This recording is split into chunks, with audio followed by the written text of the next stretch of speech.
Bien, vamos a comenzar.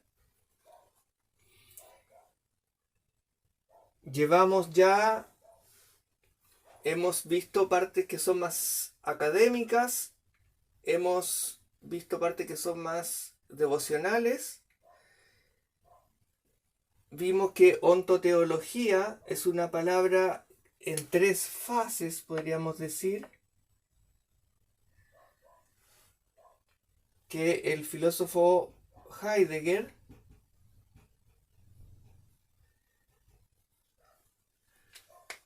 acuñó para supuestamente desmantelar la historia de la filosofía y la teología durante básicamente 2000 años o 2500 años incluso, considerando a los filósofos clásicos como Platón y Aristóteles. Y onto de ente, como dijimos, de ente, del ser, teo, de seos, y logía, que Heidegger se lo exige a Hegel, de lógica. Normalmente logía se ocupa en un sentido como psicología, sociología, como parte de el grupo que estudia una disciplina. En este caso sería cuando se dice ontología, los que estudian el ente. La teología, los que estudian a Dios. Pero en este caso Heidegger, cuando habla de Hegel, lo toma en el sentido de que como Hegel escribió la ciencia de la lógica que vimos, él se le pide, por decirlo de una forma, que se apegue a la lógica y no tanto al theos, a la parte teológica. Porque parte del proyecto de Heidegger, que queda clarísimo en que vimos, alcanzamos a ver un trocito al principio, en el parágrafo 6 queda explícito con todas sus letras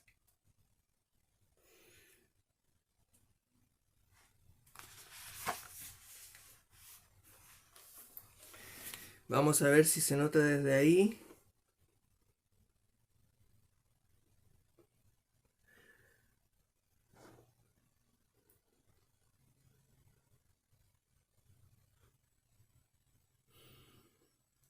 Dice la tarea de una destrucción de la historia de la ontología.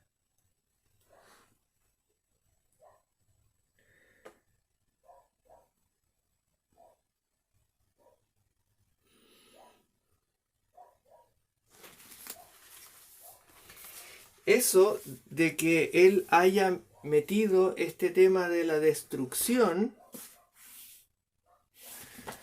o sea, no fue nada caballeresco, ocupó la palabra,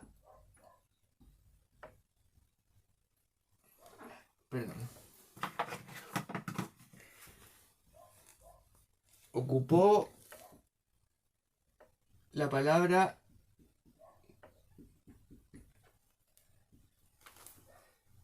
destrucción en alemán.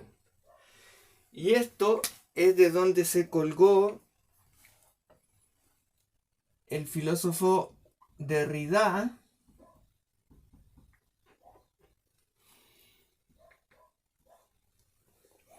para acuñar lo que después y hasta el día de hoy es muy famoso como la deconstrucción.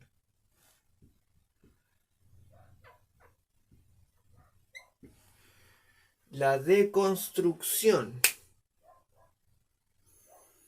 que ha servido mucho para lo que es la ideología de género. El tema de la deconstrucción. Él no quiso usar la palabra destrucción porque obviamente sonaba muy terrible. Y como él es un destacado escritor, sus textos son bastante literarios, tiene una relación con la escritura muy especial, acuñó el concepto de deconstrucción. Entonces, estaríamos hablando de que parágrafo 6. ¿De qué? Del texto que se llama Ser y Tiempo. El título mismo de ese parágrafo se llama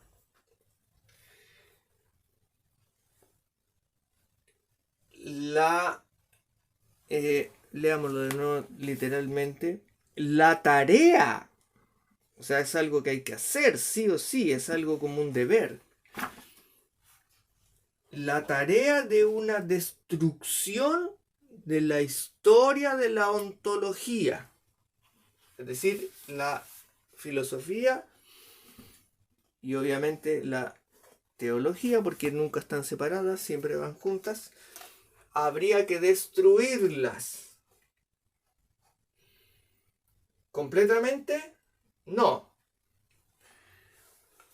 En lo que va desde Parménides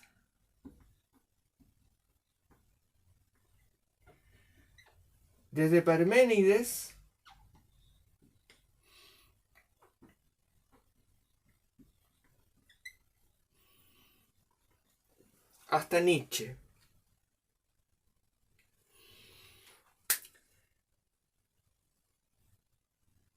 Es decir, de la época clásica, Parménides está justo antes de Platón y Nietzsche está justo antes de Heidegger.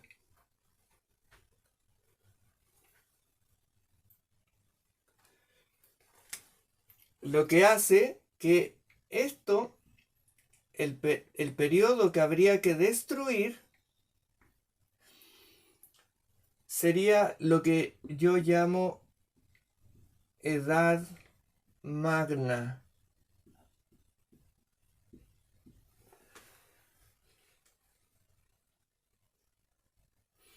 Y vaya qué casualidad, que es lo que ellos llaman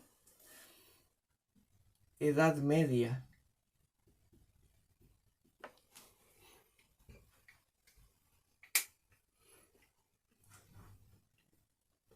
Habría que destruir la Edad Media. Por lo tanto, es un proyecto bastante ilustrado, bastante jacobino.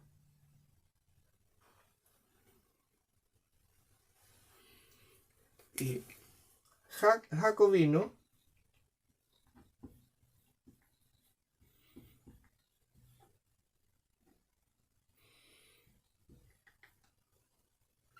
son los que usan la guillotina. Desde la Revolución Francesa. A los que les gusta cortar cabezas. ¿Y qué cabeza quieren cortar?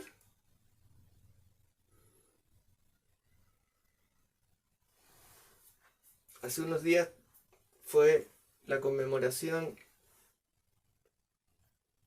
de San Juan Bautista.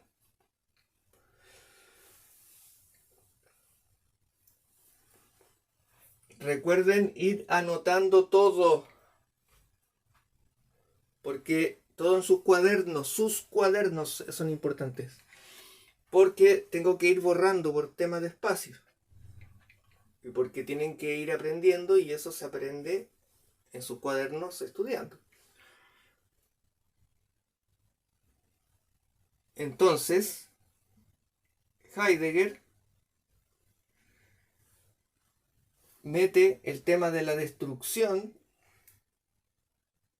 de la historia, de la filosofía y la teología, que él le llama ontología. Nosotros aquí usamos el término ontoteología para reunir a las dos en una sola palabra y no tener que estar tampoco haciendo divisiones donde no las hay, porque siempre están juntas. Y que todo lo que habría que tirar a la basura sería lo que yo llamo edad magna, que es la edad media. Pero resulta que vaya, durante la edad media es justamente... Permiso.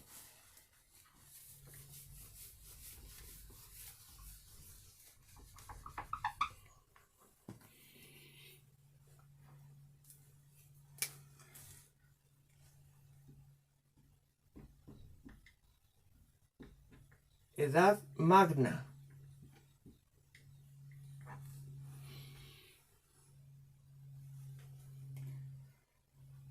Vamos a decirlo, vamos a estrechar un poco y para que se tener el panorama un poco más claro, digamos desde San Agustín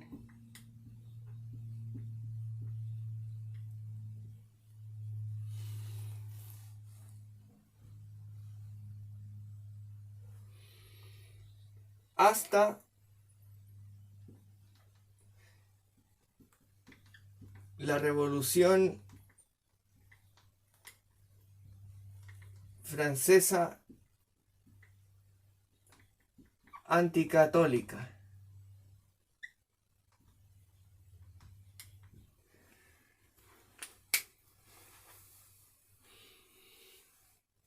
Que es justamente cuando se levanta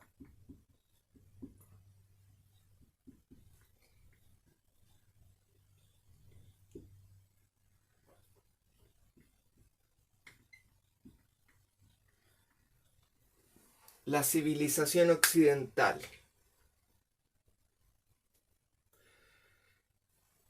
Cuando nace, por ejemplo,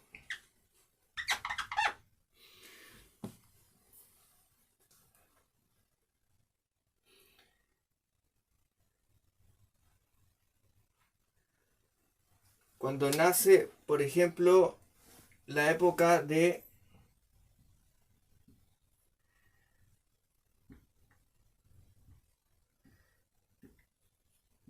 Carlomagno, quien fue decisivo para poder contener al Islam.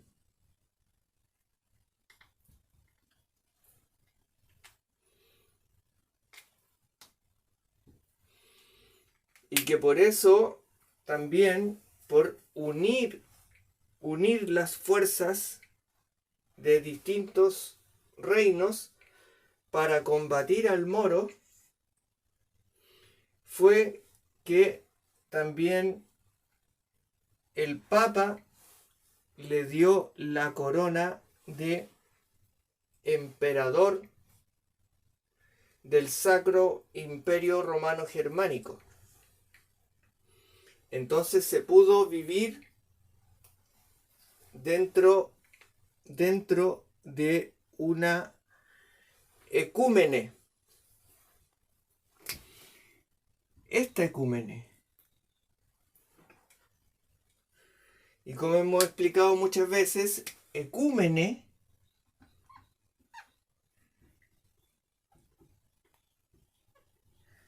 de donde viene ecuménico, y que hoy en día está tan de moda el falso ecumenismo, sobre todo desde el evento ese de Asís, donde mezclaron todo con todo y cualquier religión, cualquier culto, cualquier secta, todo sirve y todos son hermanos.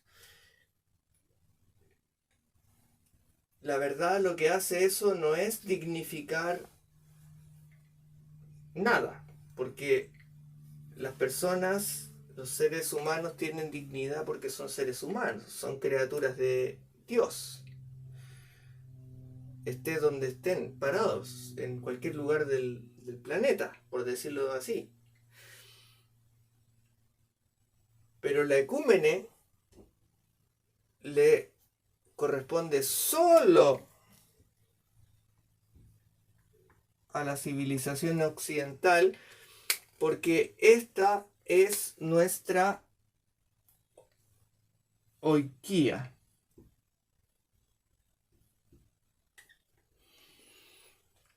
Y la palabra oikia en griego significa casa.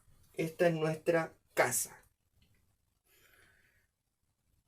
donde reina Cristo, donde los hombres se visten con pantalones, y lo digo porque los bárbaros no lo hacían, y aunque los romanos y la cultura greco-latina y judeo-cristiana no usaban pantalones, todavía no eran exactamente lo que somos nosotros. Lo que somos nosotros, nuestra ecúmene, nuestra oikia, diríamos que se empieza a notar ya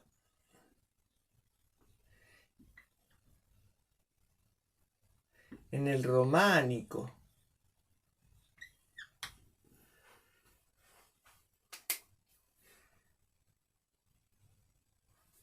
Con esas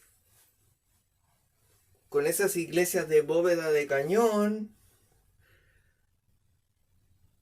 es cuando, por ejemplo,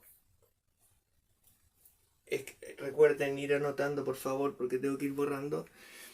Recuerden que Carlomagno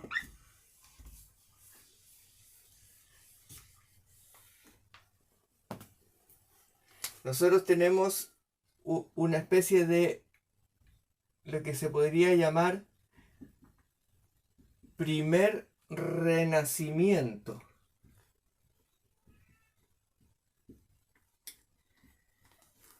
Primer renacimiento.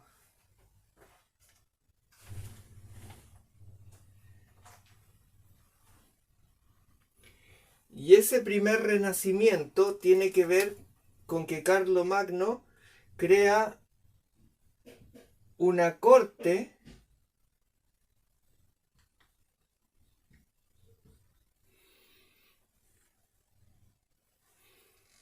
porque se empieza a preocupar de las artes y las letras.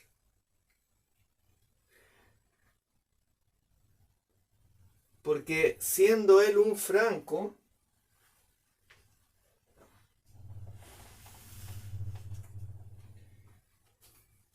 todo lo que es la mezcla entre lo que hoy en día llamaríamos Francia y Alemania, había una gran parte que quedó en la barbarie, que no alcanzó a recibir la fuerza greco-latina ni judeo-cristiana, que recibieron muchos pueblos al principio, antes de la caída de Roma. Porque recordemos que Roma cayó y los patricios de Roma, que eran los dirigentes, las clases más pudientes, se escaparon a Venecia. Y de eso hemos hablado en otras ocasiones. Entonces, ese primer renacimiento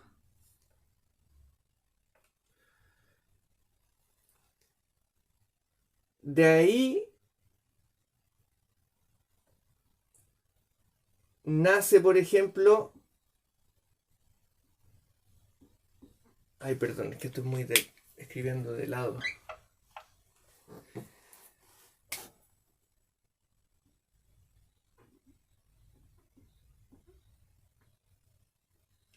La letra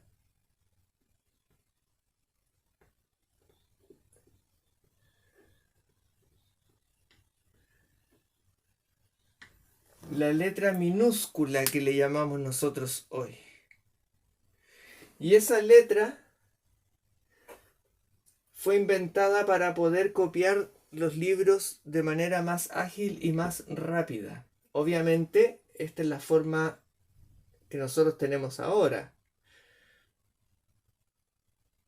En ese momento, porque hasta ese momento se escribía así. Se escribía con letra imprenta mayúscula.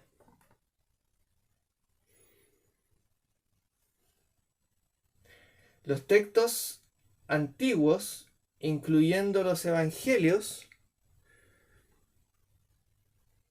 se escribían en letra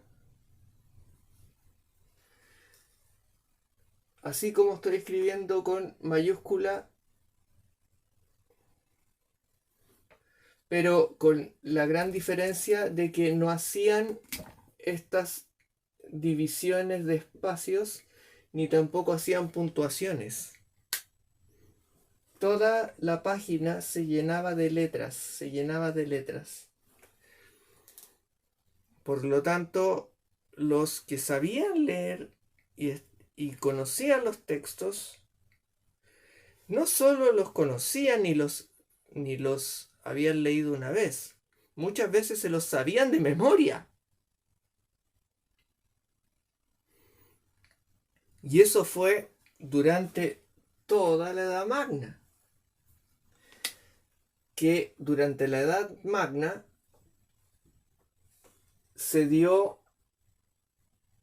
nacieron las universidades.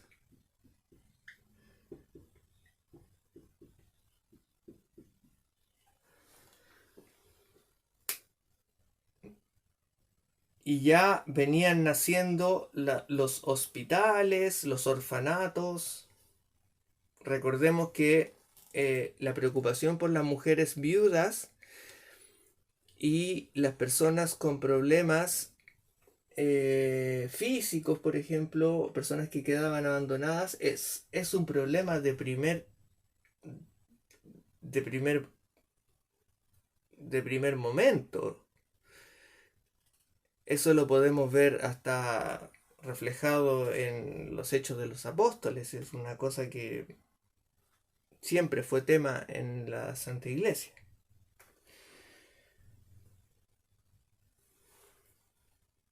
El punto es que ese panorama histórico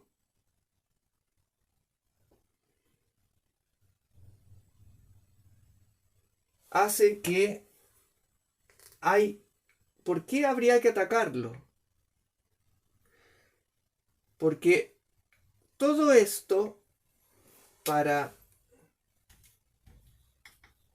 Heidegger,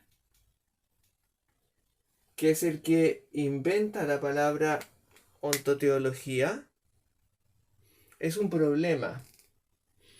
Porque para él, según él, no permite que se haga buena filosofía y no se haga filosofía literalmente, sino que se estaría haciendo teología o una especie de ontoteología, lo usa así como una forma bien despectiva, y que no permitiría a que se hiciera una buena lógica, un buen razonamiento y una buena pregunta por el ser. Porque todo esto que ocurre, nosotros estamos viendo aquí la superficie histórica, tiene de fondo conceptos. Porque toda época, eso deberíamos anotarlo,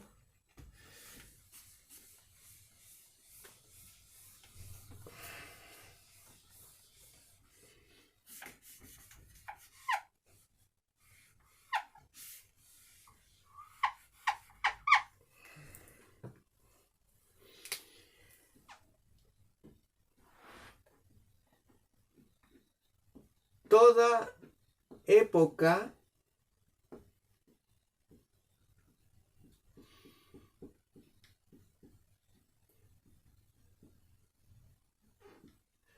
histórica, toda época histórica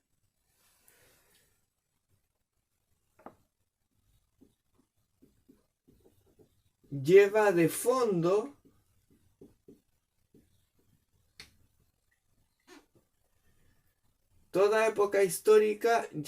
fondo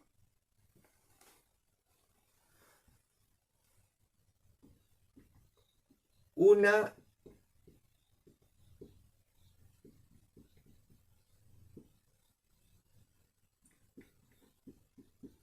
ontoteología. Y esto significa que lleva una metafísica.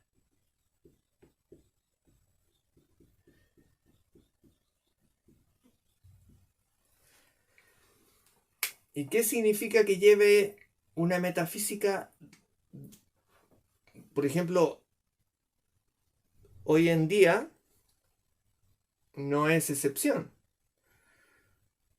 Porque el ser humano no puede vivir sin una metafísica. Porque aquellos que dicen que son ateos, por ejemplo, que son laicos, que no creen en nada, en el fondo son paganos. ¿Por qué? Porque son idólatras.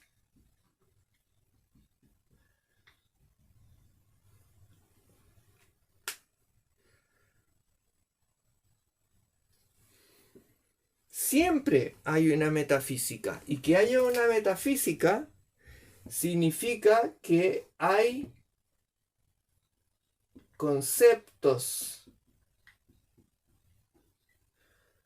que hay ideas primeras, como, a ver, ¿se alcanza a ver ahí? Sí. Como son los primeros principios.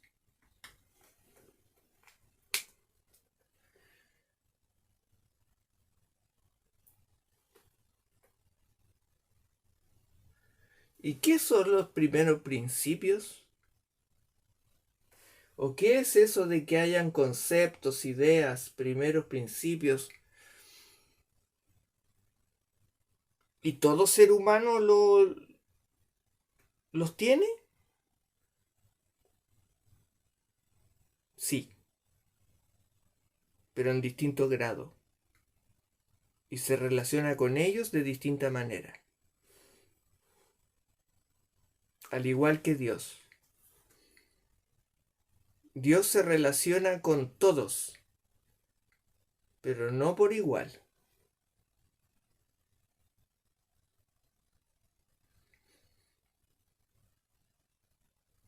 No podemos decir que por ejemplo, eh,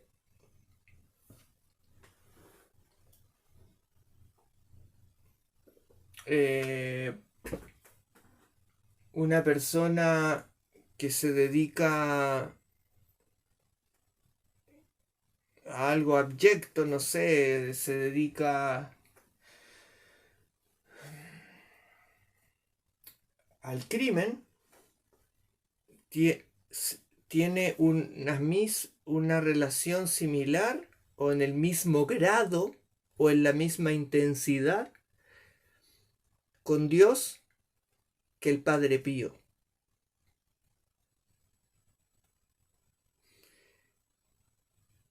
¿Y es que acaso Dios es injusto y no los quiere a todos por igual?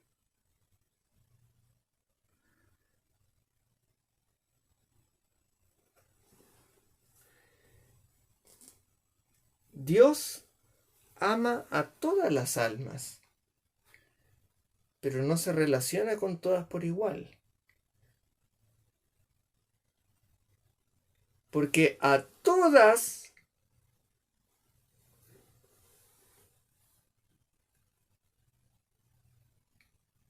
las llamó, a que les mostró a Cristo. Llamar es muy fuerte, no. Diríamos, a todas les ha permitido ver que Cristo dio la vida y su sangre preciosa por sus pecados. A estas alturas del tiempo, diríamos que prácticamente en todo el mundo se sabe que Cristo dio su vida y su sangre preciosa por nuestros pecados.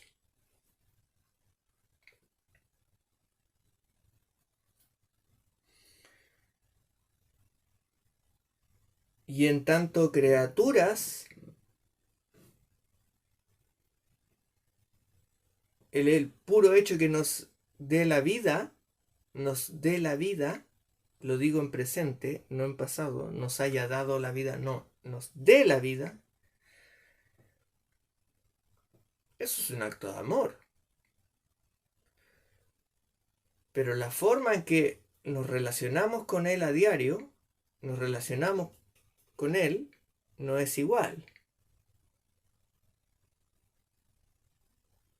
Pero eso nos llevaría a un debate que, si a alguien le interesa, puede enviarme algunas preguntas, no sé, llevarlo, porque acá tenemos que seguir avanzando. Es un tema muy bello ese. Entonces, tenemos que cada época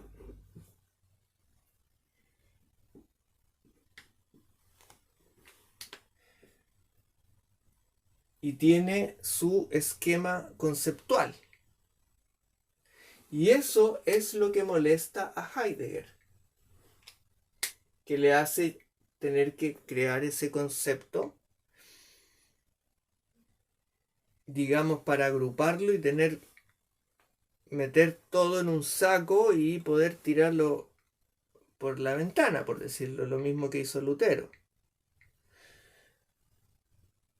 Porque Heidegger, que se crió en una familia católica, que él era católico, era niño católico, si no me equivoco fue incluso acólito, él estudió en un colegio católico, él estudió en la universidad, estudió con beca dada por la Santa Iglesia y entró a estudiar Santo Tomás.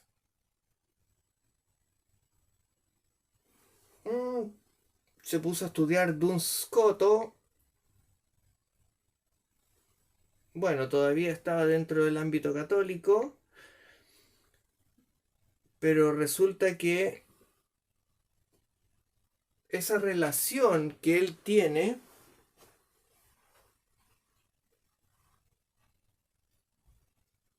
con el mundo, con lo católico en general,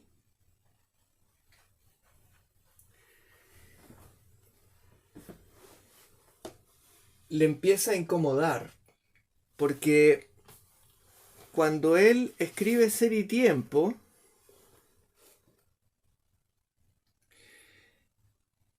principio los primeros años del siglo XX, él ya habla de una destrucción de la ontología. Pero pasa que este librito de Ser y Tiempo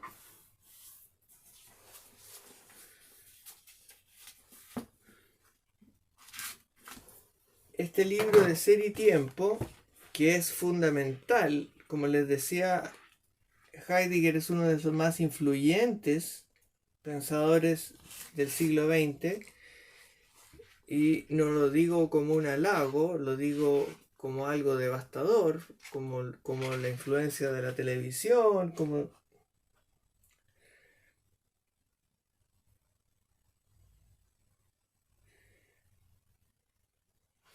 Cuando nosotros vamos al índice,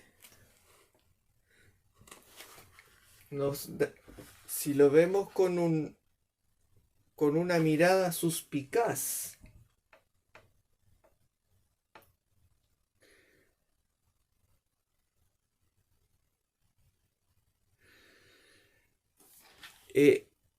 hay que tener una alerta.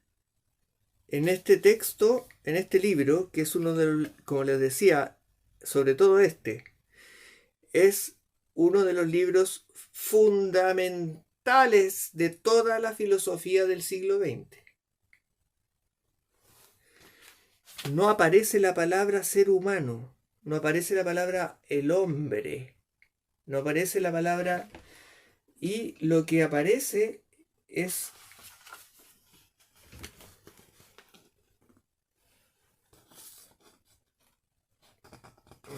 no sé si se alcanza a notar ahí.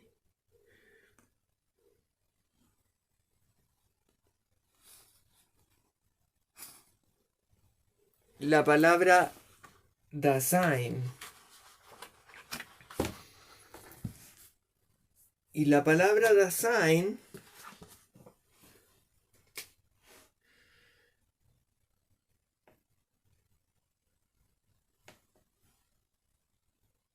bueno, esto pertenece a nuestra época, desde el siglo XX para acá. Estaba pensando en si cabía dentro de la metafísica de nuestra época. Sí, sí, sí cabe.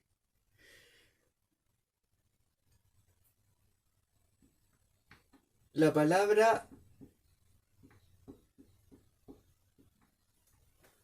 Dasein, me parece que no queda bien escrito ahí, no se entiende muy bien.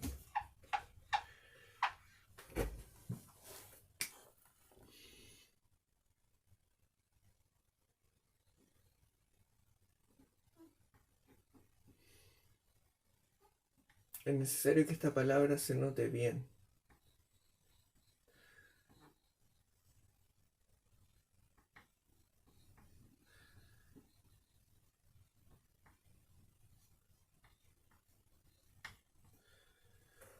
La palabra Dasein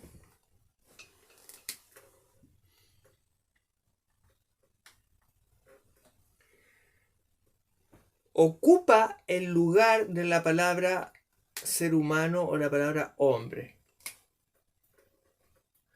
Y está compuesta de dos fases, da y sein. Da en alemán significa ahí y sein es el verbo ser. El ser ahí, le llaman algunos, el ser ahí. Pero en alemán pasa lo siguiente, si se lee se lee toda junta, Dasein significa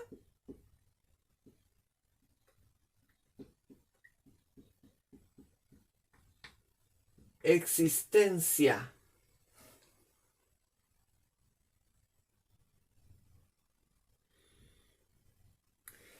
Dasein, ser ahí, significa existencia. Y esto, para Heidegger, lo ocupa que dentro de su jacobinismo solapado, genera un corte de cabeza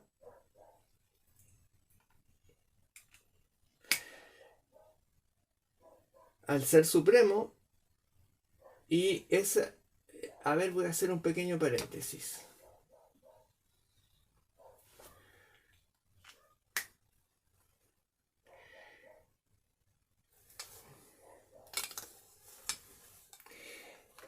Cuando yo hablo de guillotinar, cuando hablo de jacobinos, cuando hablo de guillotina,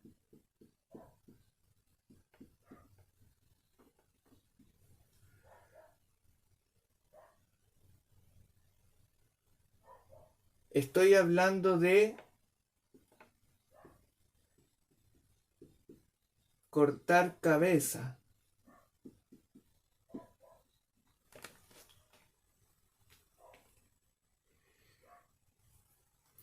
Y eso de cortar cabeza es algo muy útil para reapropiarse de lo que queda debajo. Porque pasa lo siguiente. Es como, miren, qué interesante, no lo había pensado de esta manera.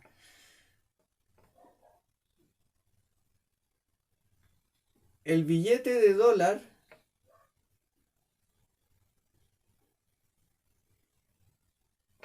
tiene esa estructura, ¿cierto?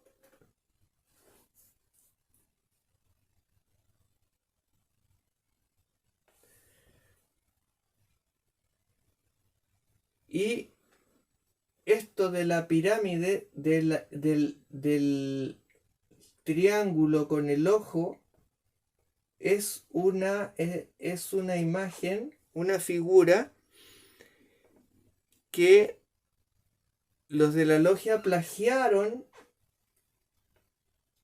como todo, y muchas cosas, y las recombinaron a su manera a los católicos,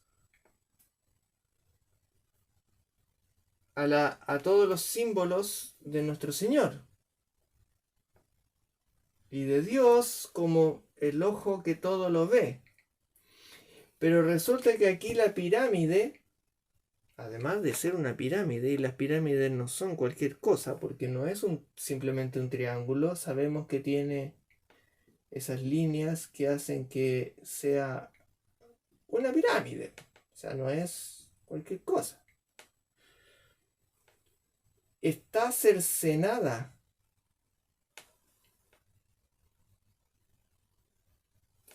¿Y qué es lo que hace esto? Es que permite que se quite de encima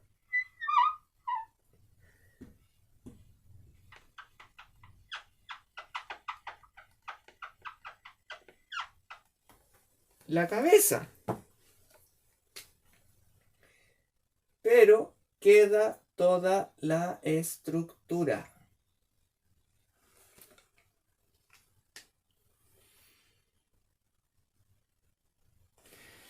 Y los jacobinos que se criaron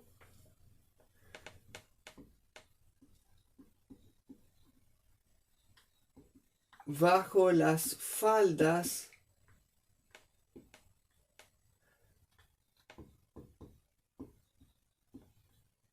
de los reyes,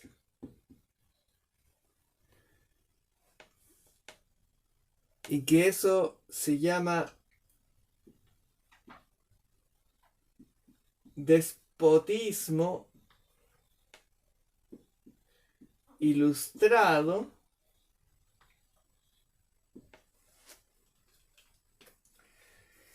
una vez que salieron en el juego de la pelota, salieron debajo de la falda de los reyes, salieron a cortar la cabeza de los reyes, los mismos que los mordieron la mano que les dio de comer, se quedaron con la estructura.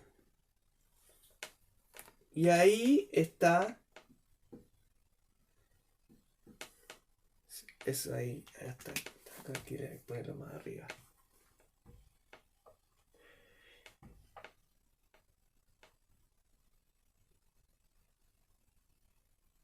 Y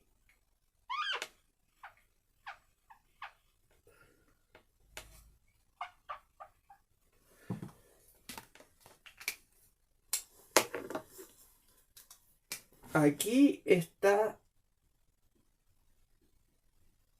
el pueblo llano.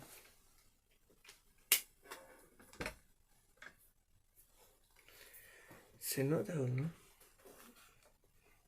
A ver. Vamos a dibujar de nuevo. Cuando los jacobinos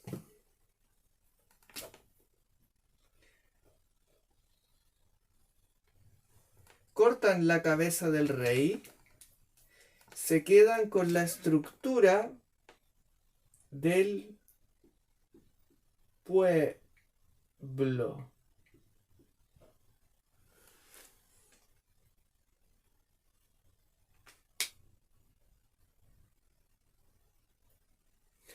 Y quedarse con la estructura del pueblo no es poco, es mucho, porque es la mayoría de toda la población.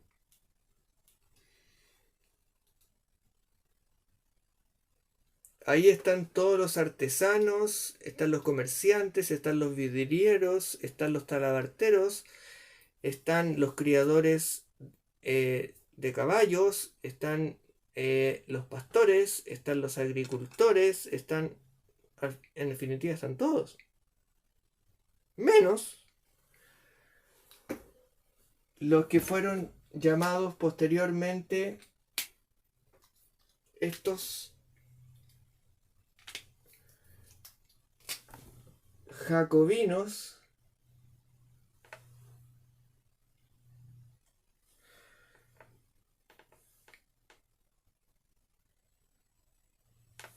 fueron llamados los ideólogos. Los que se dedicaban a inventar ideas.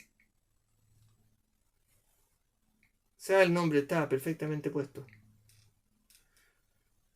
A eso se dedicaban, a inventar ideas. ¿Pero ideas para qué? Para meterle al pueblo. Entre ellos Voltaire, Rousseau, Montesquieu. Pero esas ideas, en el fondo, no las inventaron ellos. Esas ideas las importaron los ideólogos, las importaron, digamos, ideas de Inglaterra.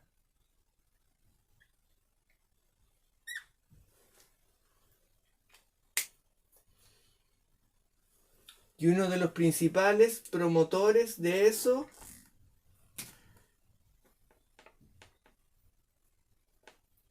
lo voy a poner así para que no se confunda con lo otro. Voltaire.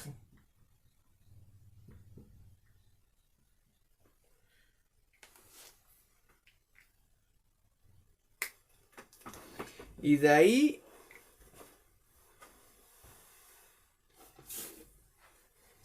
empiezan a nacer ideas de este tipo. Esto de Jean-Jacques Rousseau. Ahora, fíjense en el tipo de dibujillos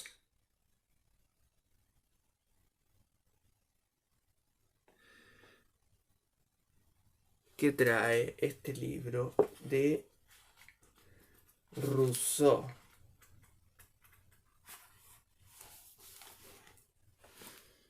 O sea, si alguien de ustedes ha estudiado un poco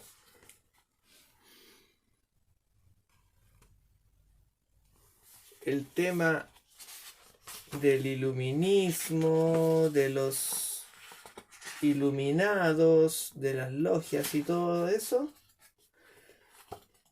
se va a dar cuenta inmediatamente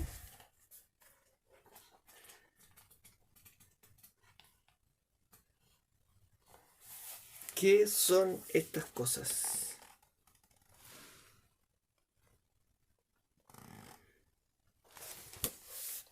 ¿Por qué en un libro de Rousseau, de un filósofo, tienen que aparecer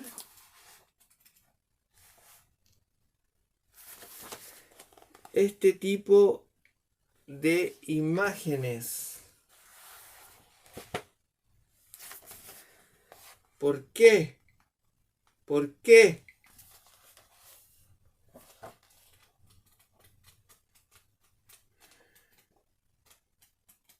Y no paran de salir.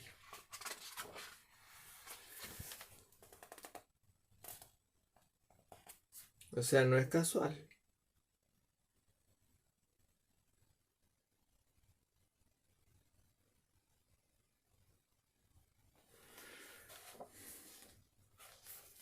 Incluso desde la contratapa ya van poniendo simbólicas. Y esas ideas que aparecen así como en Jacques Rousseau en Francia, vienen de Inglaterra.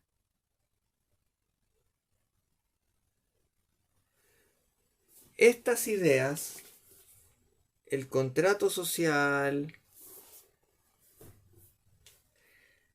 tienen fuerte relación, por ejemplo,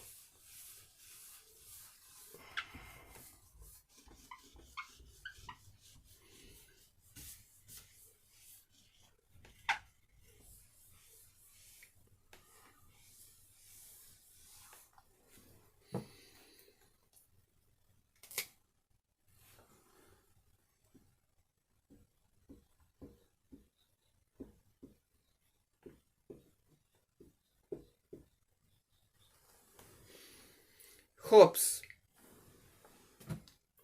que escribió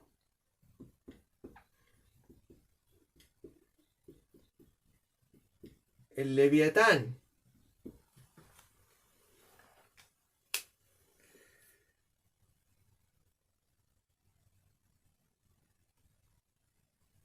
Y entre Hobbes y Rousseau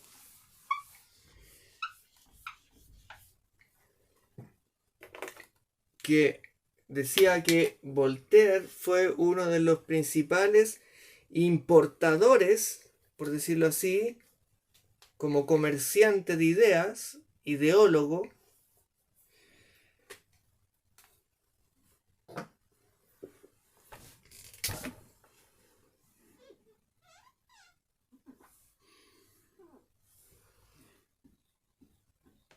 entre Hobbes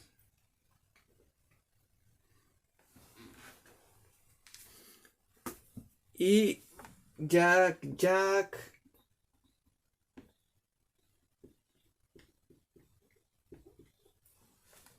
Rousseau,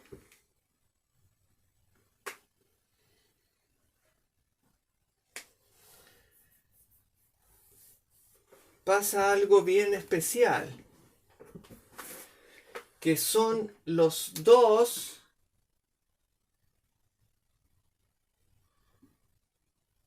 por decirlo así, fundadores de los sistemas políticos que mueven el mundo hasta el día de hoy. Por eso este texto se llama el contrato social.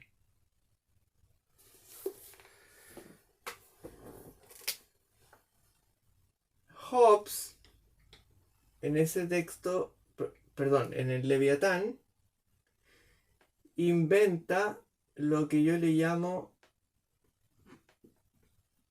el cuento del lobo.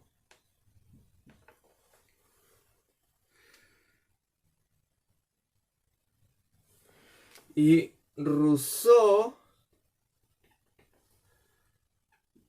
inventa el buen... Ay, perdón.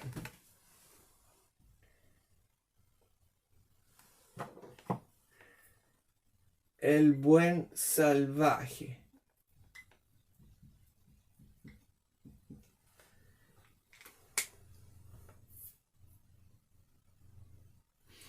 En el cuento del lobo, que en algunas partes es conocido como Pedrito y el lobo, es ese cuento del niño que era ese niño que cuidaba ovejas y que tenía la mala costumbre de mentir, y como él estaba en las colinas cuidando las ovejas, se ponía a gritar hacia el poblado: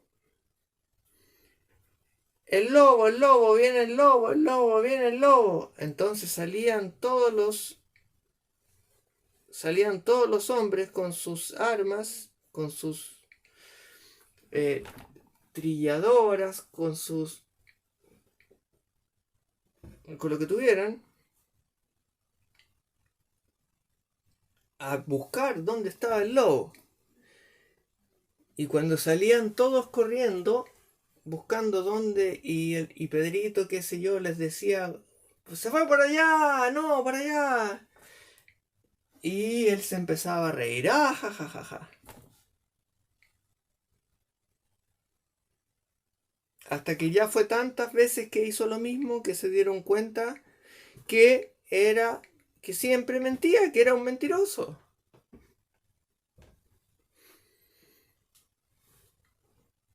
Hasta que llega, obviamente, el día que llega el lobo. Y ese día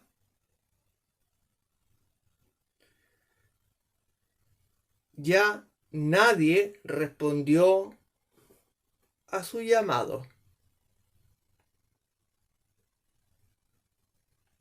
Así que imagínense qué le pasó al pobre Pedrito. ¿Por qué cuento? ¿Por qué ese cuento? ¿Por qué les explico este asunto? Porque Hobbes, en su libro Leviatán, dice que el ser humano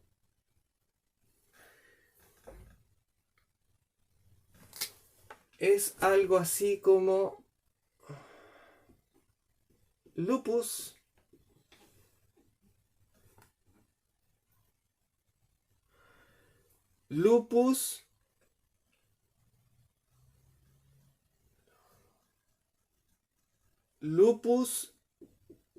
homini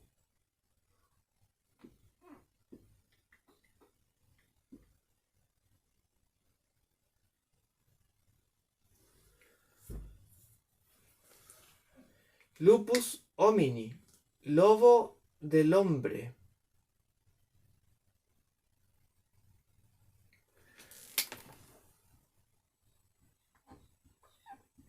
Homo lupus homini est.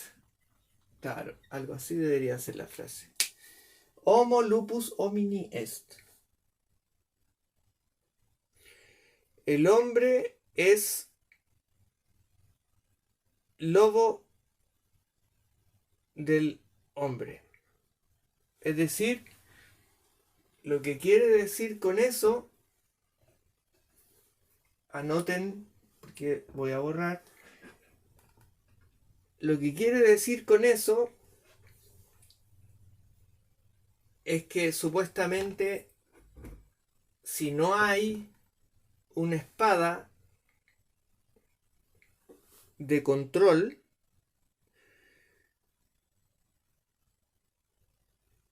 el ser humano vuelve a lo que le llaman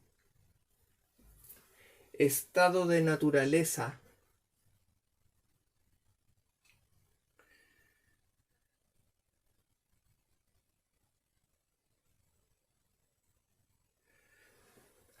Esta parte la vamos a borrar.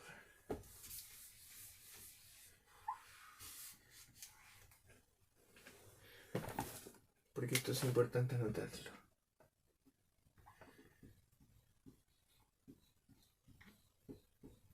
Estado de naturaleza.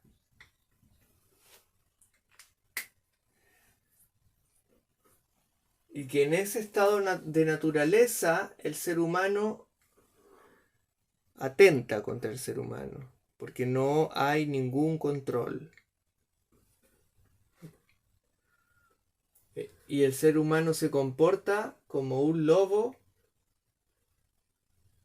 como el lobo del ser humano.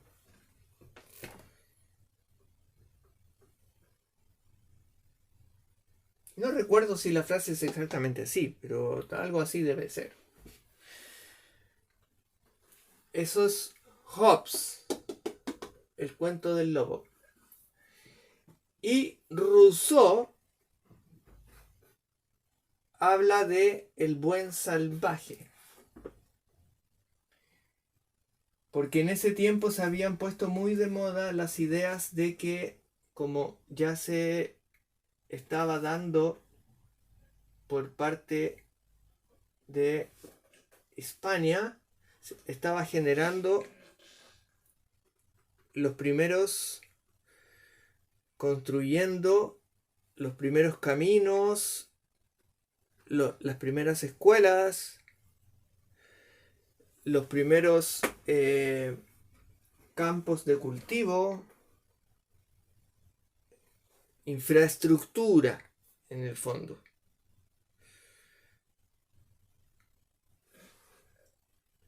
Por parte de los hispanos, porque aquí estamos hablando de los anglos y de los franceses, que como ya habían cortado la cabeza del rey y la reina, nace lo que se llama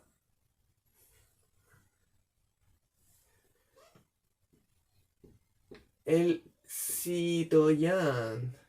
Citoyen.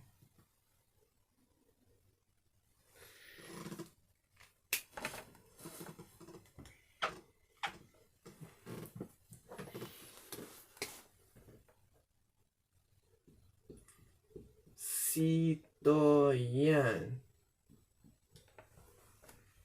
El ciudadano. Todos son ciudadanos. Libertad, igualdad y fraternidad. Y ahí ya volveremos sobre eso.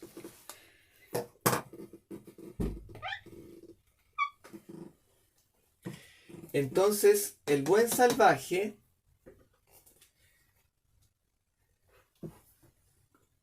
también habla de un estado de naturaleza, pero para Rousseau es al revés. En el estado de naturaleza el ser humano es bueno.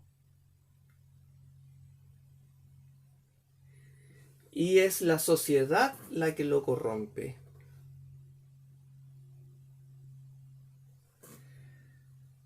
Y ahí aprende malas costumbres y malos hábitos y se vuelve mentiroso y hace trampa y todas las cosas que se ven en una ciudad.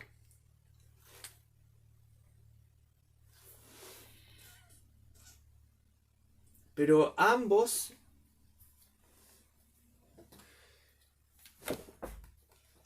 tanto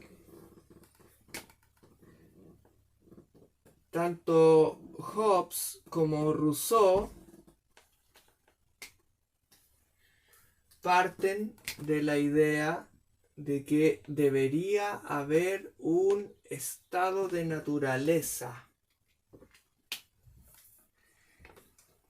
un estado básico del hombre, un punto cero, donde el hombre era un salvaje.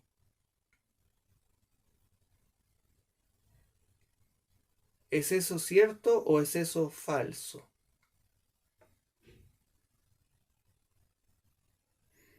Por supuesto que es falso. Porque Dios no nos creó así.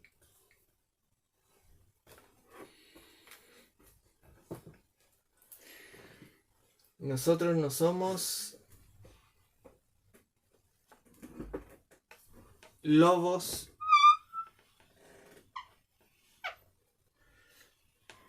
contra... O sea, una persona, claro, se puede portar pésimo y puede ser un criminal.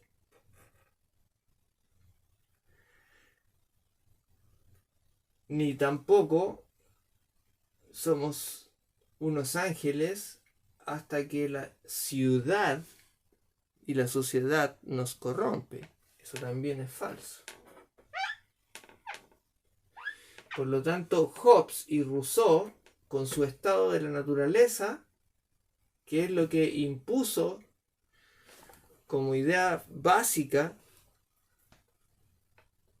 los jacobinos, es falso.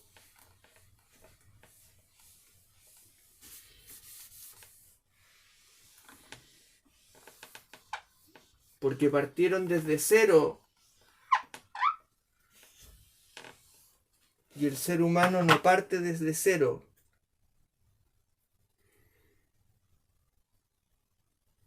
Antes que ellos empezaran a escribir sus libritos, habían reinos. Por ejemplo, en Inglaterra habían tribus. Estaban los pictos. Llegaban a la costa los sajones, llegaban los vikingos, después llegaron los normandos. Siempre hubo estructuras sociales y cada una tenía su estructura social. Ahora, el señor Hobbes, ¿dónde se metió toda la historia de Inglaterra? Si él quería elaborar un sistema político de orden, tendría que haber hecho un análisis por lo menos de los que habitaron ahí las islas británicas antes que él. Eso no lo hizo. Partió desde cero. Y en Francia, partir desde cero, ya está sabido. Eso se llama Revolución Francesa Anticatólica. Partieron desde cero, desde la guillotina, eliminando todos los pueblos, los dialectos, a todos los católicos, a todos los sacerdotes, los que los colgaban de los árboles y todo eso, la historia de la Vendée, lo que pasó en la Vendée, toda la crueldad que se dio ahí. Los sacerdotes tenían que ser juramentados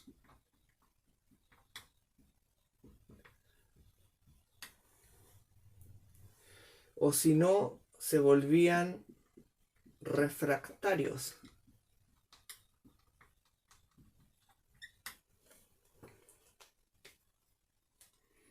Santo cura de Ars refractario, rechaza la asamblea constituyente que instauraron los jacobinos. Los juramentados eran como unos falsos sacerdotes que seguían al comité central, igual que lo que pasó con la KGB en la Unión Soviética, lo mismo que está pasando hasta el día de hoy en China, por ejemplo. Que hay una especie de falsa iglesia donde van las personas que no quieren tener problemas con el gobierno.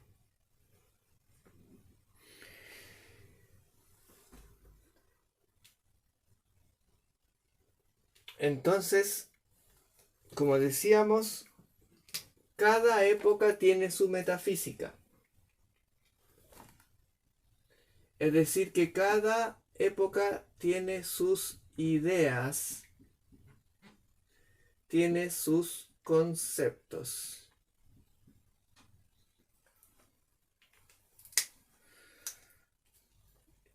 Que normalmente no se ven a simple vista porque están metidas dentro de estas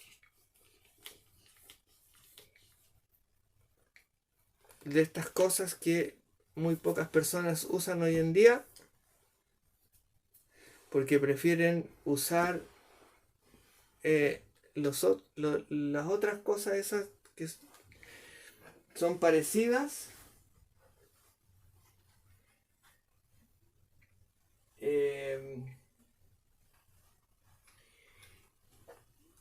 y en vez de usar algo como esto, usan algo como esto. Lo encuentran más práctico, pero no saben lo que eso implica. Bueno, ahí tenemos, por lo menos hasta ahí, tiene que quedar claro eso. Cada época tiene su metafísica, ideas, conceptos de fondo. Y eso se descubre abriendo los textos.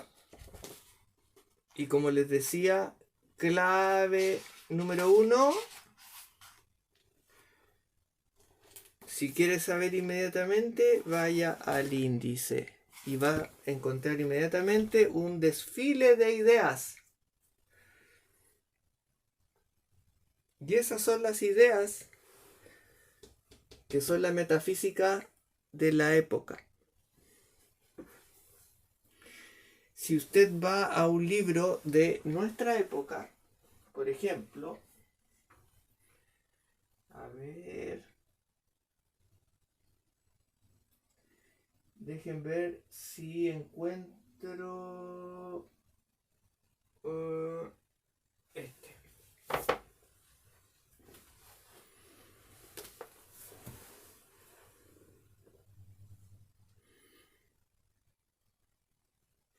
Este libro de nuestra época, de este gran personaje, podemos ir al índice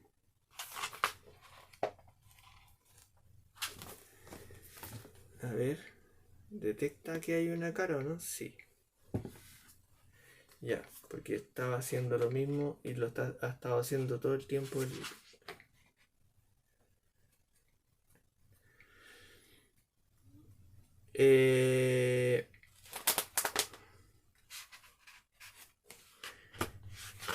A ver, índice.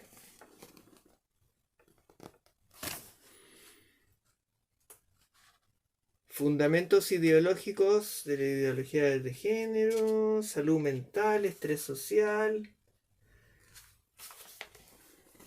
Y ahí encontramos las ideas, la metafísica de este tiempo. Visto desde una forma crítica, por supuesto.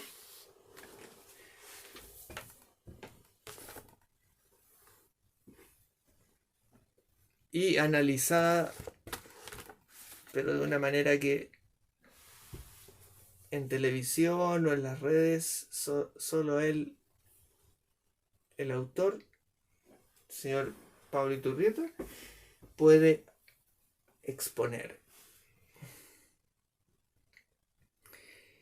Así es que, de momento,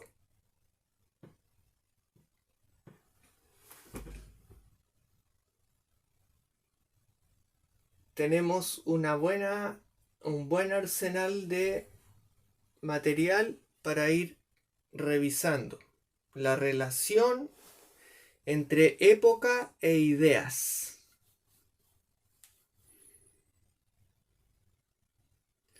¿Por qué Heidegger tuvo que inventar esa palabra y para poder combatir contra la Edad Magna.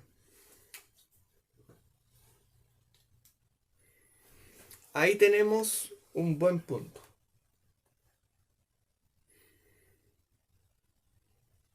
Así es que esta clase queda hasta aquí. Un abrazo en Cristo con María de nuestro Señor. Que Dios les bendiga.